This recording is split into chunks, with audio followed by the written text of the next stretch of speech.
سب سے اعلیٰ درجے کا اسلام کیا ہے؟ من سلم المسلمون من لسانہ و یدہ۔ زندگی میں یہ طے کر لو، کوئی کتنا ہی تمہیں دکھ پہنچائے، کوئی کتنا ہی تمہاری بےعزتی کرے، چپ ہو جاؤ، سہ جاؤ۔ مرنے والے کی کیا عزت، کیا ذلت، میں نے تو مر کے دیکھا ہے۔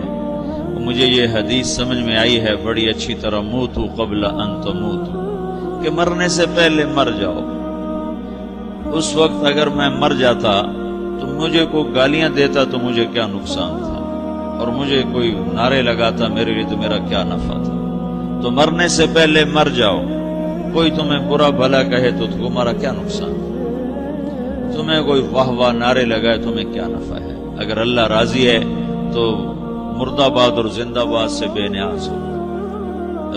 ابو ذر رضی اللہ تعالیٰ عنہ کو ایک آدمی نے گالیاں دی تو انہوں نے فرمایا، بیٹا ایک گھاٹی آگے آ رہی ہے، اس میں گر گیا تو جو کچھ کہہ رہے ہو اس سے بھی زیادہ کا حقدار ہوں، اور اگر پار ہو گیا تو تیری گالیوں سے مجھے کوئی فرق نہیں پڑتا ہے۔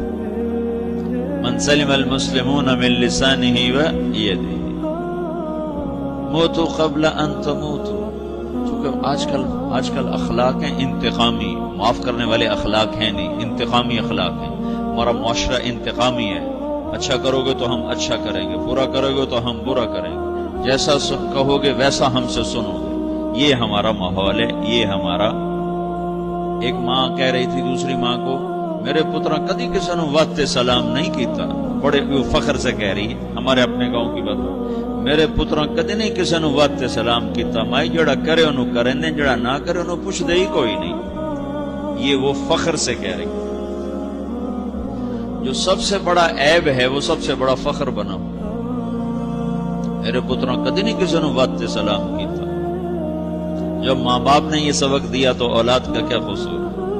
ہمارا معاشرہ انتقامی ہے، ایک کی 10 سنانے کا ماحول ہے، تو آپ 100 کی ایک بھی نہ سنو۔ احنف بن قیس رضی اللہ تعالیٰ عنہ پہ ایک آدمی نے چڑھائی کر کے لگا، ایک سناؤ گے نا تو 10 سنو گے میری طرف سے۔ تو احنف بن قیس کہنے لگے، بھائی تو مجھے 100 بھی سنائے گا نا تو میری طرف سے ایک بھی تو نہیں سنے گی۔ ایک آدمی ان کی بڑی بےزتی کر رہا تھا اور وہ چل رہے تھے اور وہ 100 گالیاں بک رہا ہے۔ جب آ گیا نا قریب شہر تو کہنے لگے، دیکھا میرا قبیلہ یہاں رہتا ہے، اگر کسی نے سن لیا نا تو تیری بڑی دھلائی کر دے گا، تو نے جو مجھے گالیاں دینی میں کھڑا ہوں یہیں تو دے لے، تو اپنا سارا زور پورا کر لے تاکہ آگے تجھے کوئی تکلیف نہ پہنچا دے میری وجہ سے۔ تو وہ پاؤں پہ گر کے معافی مانگنے لگا کہ واقعی تو بڑے حلم والا ہے۔ وہ مشہور تھے اپنے حلم میں، بردباری، اور لوگ ان کا امتحان لینے آیا کرتے تھے، کہ بھئی کوئی ہے جو احنف کو غصہ دلا، تو لوگ ناکام ہو جاتے تھے، ان کو غصہ نہیں آتا۔ ایسے ایک عرب سردار گزرا، معن بن زائدہ، وہ بھی اپنے حلم میں بڑے مشہور تھے۔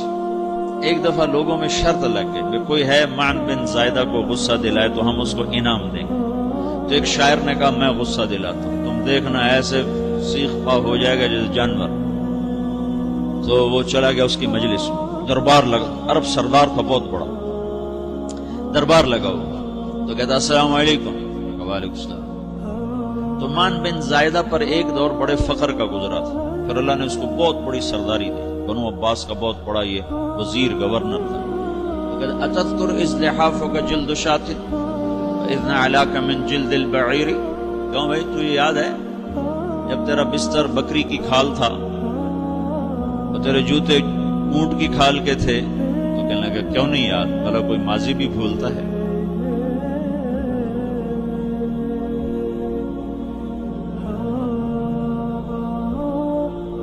کہنے لگا پہلا وار تو خطا کا، سبحان الذی اعطاک ملکا وعلمک الجلوس علی السریر۔ تو پھر ساری تعریفیں تو اللہ کی ہیں جس نے تیرے جیسے کو تخت پہ بٹھا دیا۔ کہاں بھئی ساری تعریفیں اللہ کی ہیں، میری تو کوئی اوقات نہیں۔ تو کہنے لگا سأرحل عن دیار انت فیہا وان جار الزمان علی الفقیر، جہاں تیرے جیسا حکمران ہو وہاں مجھے رہنا گوارا ہی نہیں ہے، میں یہاں سے چھوڑ کے نکل جاؤں گا چاہے کتنی تکلیف اٹھاؤں۔ بڑے دربار میں یہ ایک گورنر اور وزیر سے بات ہو رہی ہے، تو وہ کہتا ہے اچھا بھائی اگر تو ہمارے پاس رہے گا تو ہم تیرا اکرام کریں گے، اور اگر تو جانا چاہتا ہے تو پھر رافقت کا سلام،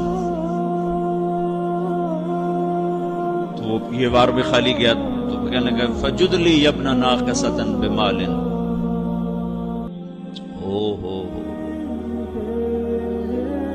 او گندی ماں کے بیٹے مجھے کچھ عطا بھی کر، میں بغیر پیسے کے سفر کیسے کروں؟ عرب کو کسی کو بھی ماں کی گالی دے دینا پھر عرب سردار ہو۔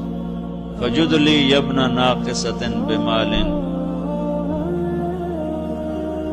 بری ماں کے بیٹے مجھے کچھ پیسے بھی دے، میں نے جانا ہے۔ کب اس کو 3000 دے دیا ہے۔ اللہ، تو کہنے لگا قلیل ما آتیتنی و انی لأطمع منک فی الکثیر، یہ تو بہت تھوڑا تو نے دیا ہے، مجھے اور دے۔ کہا اچھا بھائی 3000 اور دے دو۔ تو وہ شاعر کی بھی آنکھیں پھٹ گئیں، کہنے لگا اب ٹھہر جا ٹھہر جا، اب میں تیری اصل تجھے بتاتا ہوں۔ سألت اللہ ان یبقیک ذخرا فما لک فی البریۃ من نذیر، میں اللہ سے دعا کرتا ہوں اللہ تیرے جیسوں کو سلامت رکھے، تیرے جیسا دنیا میں کسی ماں نے جنا ہی کوئی نہیں۔ فمنک الجود والافضال حقا وفضل یدیک کالبحر الغزیر، تو ہی سخی ہے، تو ہی کریم ہے، اور سمندر بھی تیری سخاوت کے آگے کچھ نہیں ہے۔ تو نے کہا اچھا بھائی تو نے ہماری برائی کی، ہم نے تمہیں 6000 دیے، اب تو نے ہماری تعریف کی، اب 10,000 اور دے دو اس کو۔ باتیں ہی رہ گئیں، باتیں ہی رہ گئیں۔ کہاں سے لائیں ایسے لوگ؟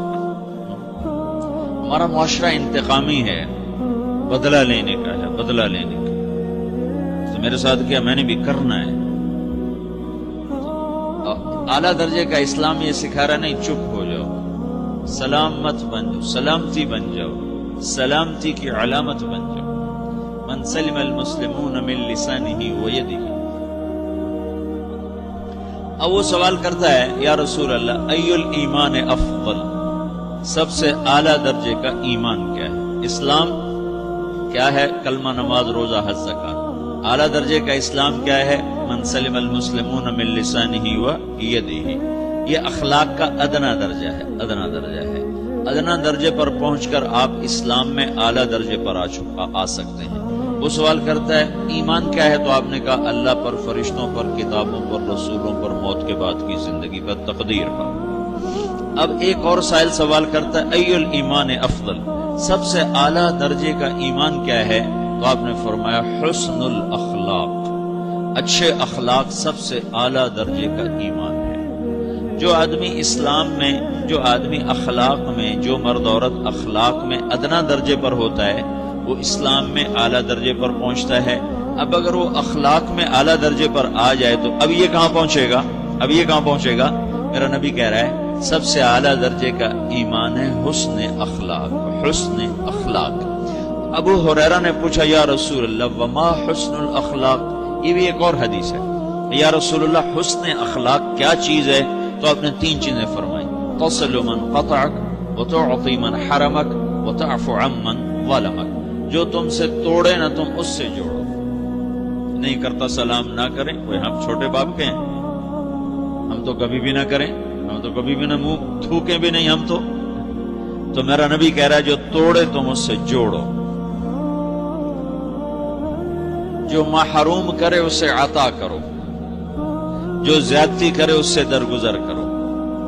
یہ 3 کام جو عورت مرد کر لے گا یہ اخلاق کے اعلیٰ درجے میں ہے۔ جب یہ اخلاق کے اعلیٰ درجے پر پہنچتا ہے تو پھر میرا نبی کیا بشارت دیتا ہے؟ ادنا درجے پر پہنچ کر تو اعلیٰ مسلمان کی بشارت ہے، اور اخلاق میں اعلیٰ درجے پر پہنچ کر میرا نبی کہتا ہے کاد الحلیم ان یکون نبیا، اعلیٰ اخلاق والا بس نبی بنتے بنتے رہ جاتا ہے۔ اعلیٰ اخلاق والا ایسے ہے جیسے کہ نبی، قریب ہے کہ وہ نبی بن جائے، یہ تو ہے نا ترجمہ، لیکن ہم ہمارے اردو میں کہتے ہیں وہ نبی بنتے بنتے بنتے رہ گیا۔ کیا مطلب؟ کہ اس میں اور نبی میں صرف نبوت کا فرق رہ جاتا، باقی وہ سب کچھ حاصل کر لیتا ہے۔ تو یہ سارے دین کا میں نے آپ کو خلاصہ بتایا ہے کہ میری آپ کی ضرورت ہے کہ میرا اسلام اعلیٰ درجے کا ہو، من سلم المسلمون من لسانہ و یدہ، میرا ایمان اعلیٰ درجے کا ہو،